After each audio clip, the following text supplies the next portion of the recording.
আসসালামু আলাইকুম প্রিয় বন্ধুরা, সবাই কেমন আছেন? আশা করি সবাই ভালো আছেন। আলহামদুলিল্লাহ, আমি এ পর্যন্ত অনেক ভালো আছি। তো অনেকদিন পরে লাইভে আসা রেজবির পাগল পেজ থেকে যারা যারা আমার পেজটি ফলো করতেছেন, দেখতেছেন, তাদেরকে জানাই অনেক শুভেচ্ছা ও ভালোবাসা। আমি প্রতিনিয়ত কাজ করি, আমি দরবারের ভিডিওগুলা করি এবং কি নিজে গান করি। বিভিন্ন দিক নির্দেশ আমি তুলে ধরি। অনেকে ভালো লাগতে পারে, অনেকে খারাপ লাগতে পারে, বেশিরভাগে ভালো লাগে। তো আপনার কমেন্টে গেলে দেখতে পারবেন অনেকে দেখবেন আপনার রেজবি সৈনিক, এরা বেশিরভাগে কমেন্ট করে আমার পেজটা।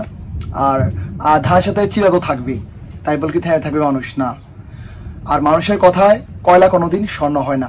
তো আমি যে কারণে আসলাম, মূলত আপনার যে কারণে আসছি, ফেসবুক পেজ থেকে চাইতেছে তারা চাইতেছে যে আমার ফেসটা আমি দেখাই। তা না হলে আপনার পেজের অনেক সমস্যা হবে, আমার পেজটাকে হ্যাক করে নিয়ে যাইব। ঠিক আছে, অলরেডি এই পেজটা আপনার দুইজনে আমরা কন্ট্রোল করি। তো আরেকজনের নাম হাইড রাখলাম, তার নাম বলা যাবে না। সে সবসময় বলে আমাকে হাইড রাখতে, আর ও সবসময় আমার হ্যাকার থেকে আমার সেফ রাখি। হ্যাঁ, অনেক হ্যাকাররা আপনার ট্রাই করছে এই পেজটাকে আপনার হ্যাক করার জন্য, কিন্তু পারে নাই। আলহামদুলিল্লাহ, পারবো না ইনশাল্লাহ, সামনেও পারবে না। তো আমি যেটা বলতে চাই যে আপনার আমি যদি কেউ অপমান করে বা তাচ্ছিল্য করে, তার সম্মান কি আপনার কমে যায়? না, সে যদি সত্য হয়ে থাকে তার সম্মান আরো দিনে দিনে বৃদ্ধি হয়। তো আমি যেটা বলতে চাই, আমি বিশেষ করে অনেক আপনার সমস্যার সম্মুখীন হইতাছি। হ্যাঁ, জীবনটা মানে সমস্যা যদি না হয় তাহলে সমাধান কি করে হইব? হ্যাঁ, সমস্যা নিয়ে মানুষের জীবন। তো সমস্যা না থাকলে আপনার জীবন অতিক্রমের যে একটা স্বাদটা আর জয়টা কিভাবে বুঝবেন আপনি? তো সমস্যা নিয়ে মানুষের জীবন। তো আমি আপনাদের সাথে শেয়ার করছি। হযরত শেরে খুদা মাওলা আলী রাদিয়াল্লাহু তাআলা আনহু বলেন, যদি কাউকে কষ্ট দাও আর সে যদি চুপ থাকে, তবে তার নীরবতাকে ভয় পাও, কারণ এর বিচার স্বয়ং কে করবে? স্বয়ং আল্লাহ করবে, খোদা করবে। যদি আমাকে কেউ সম্মান তাচ্ছিল্য করে, নির্যাতন করে, তার বিচার কে করবে? আমি মনে করি আমার কে করবে? আমি মনে করি আমার স্বয়ং রেজবি বাবা করবে, যেহেতু আমি রেজবির অনেক কিছুই মানি।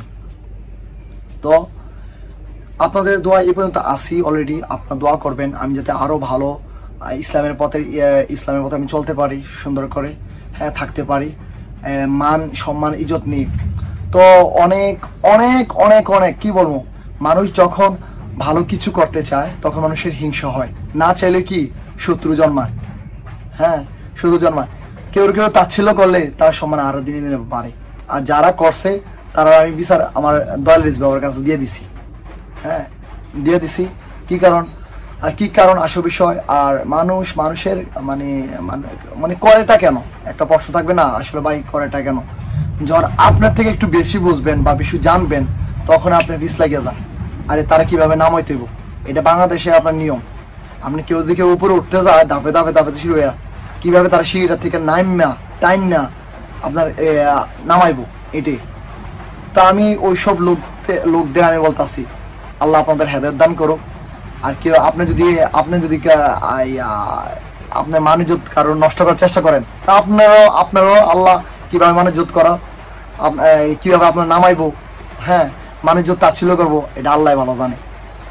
তো আমি এটা বলতে চাই, আমরা আশেক ঠিক আছে, রিজ বাবারা কিভাবে পাবো?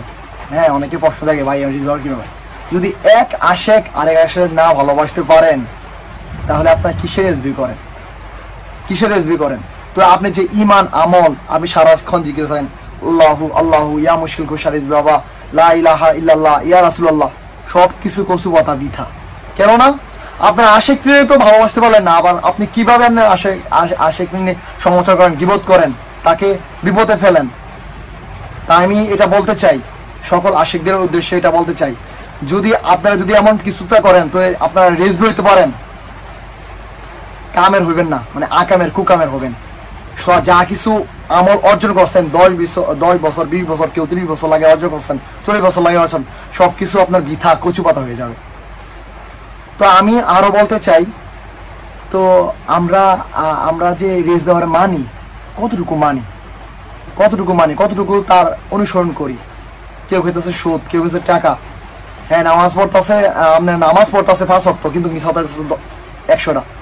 মানে আমরা না জানি, আমরা যারা মুসলিম থাকি আমরা জানি কতটুকু সত্য, কতটুকু ইয়া করতেছে। কেউ সুদ খেতেছে, কেউ ইয়া করতেছে, আর একজন নামে একজন গিবত করতে আছে, চায়ের দোকানে বইয়া, ইয়ার দোকানে অমুকে এটা করছে, অমুকে এটা করছে। আর আমরা যাচাই ছাড়া কোনো কিছু করবো না। যদি যাচাই ছাড়া যদি কোনো পদক্ষেপ নেই বা কোনো বেজ্জতি করি, তাহলে এর বিচার কিন্তু এই জগতে হয়ে যাবো, এই দুনিয়ার ভিতর হয়ে যাবো, আর অন্য জগৎ লাগবো না। হ্যাঁ, আমি একটা কথা আরো বলতে চাই, যেমন আপনি আশেকে দেখতে পারি না, সহ্য করতে পারি না, কে রে সে আমার উপর দিয়ে গেছে, আরে সে আর কি আলেম আছে, তার কি ইয়ে আছে। হ্যাঁ, এগুলো যদি বলি তো এগুলা আমরা কখনো আশেক হইতে পারছি না।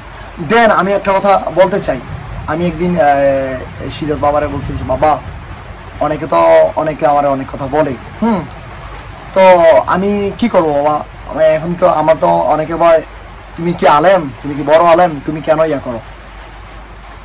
তো বাবা বলছে যে রিজবিরের কোনো মানে মানে যে শিক্ষা দীক্ষা মানে মানে মাদ্রাসার মধ্যে যাওয়া লাগবে, যাই পড়াশোনা করা লাগবে তা না।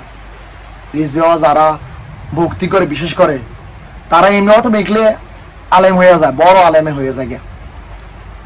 তো আমি একটা কথা আরো শেয়ার করতে চাই, আল্লাহ যখন বলছিল ইবলিস শয়তান রে, এ আজাজিল, আদম যখন সৃষ্টি করছিল, এই তোমরা সাজদা দাও আদম রে, সবাই সাজদা করে গেল, ফেরেশতাগণ কি সাজদার মধ্যে পড়ে গেছে, সবাই সাজদাগণ পড়ে গেছে।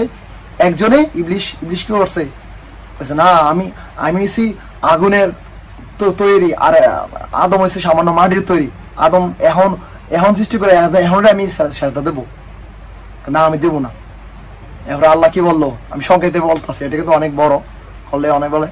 আল্লাহ কি বললো, বারো তোমার ভিতরে ইমান নাই, তুমি এক্ষুনি বারো জান্নাত থেকে। তারে জান্নাত থেকে বিতরিত করলো। হ্যাঁ, কি কারণে? এই যে সেজদা, তাজিমি সেজদা দিছে না, এই কারণে। তাজিমি সেজদা না দেওয়ার কারণে, আল্লাহর কথা শোনে না, এই কারণে। তো এক আশেক রে আরেক আশেক যদি না ভালোবাসতে পারে, তার নামে দুই ষড়যন্ত্র করে প্রতিনিয়ত, তার আমল এই মুর্শিদ ভক্তি সবই কচু পাতা। আল্লাহ সবাই হাতে দান করুক। আর আমরা যারা আশেকরা আছেন সবাই ভালো থাকবেন, সুস্থ থাকবেন। আর যদি আমার কথায় যদি কোনো ভুল ত্রুটি হয়ে থাকে আমাকে মার্জনা করবেন। হ্যাঁ, আজ এই পর্যন্ত। আর কারোর কথা যদি আপনারা বলতে চান আমাকে কমেন্ট করে জানাতে পারেন। আল্লাহ হাফেজ।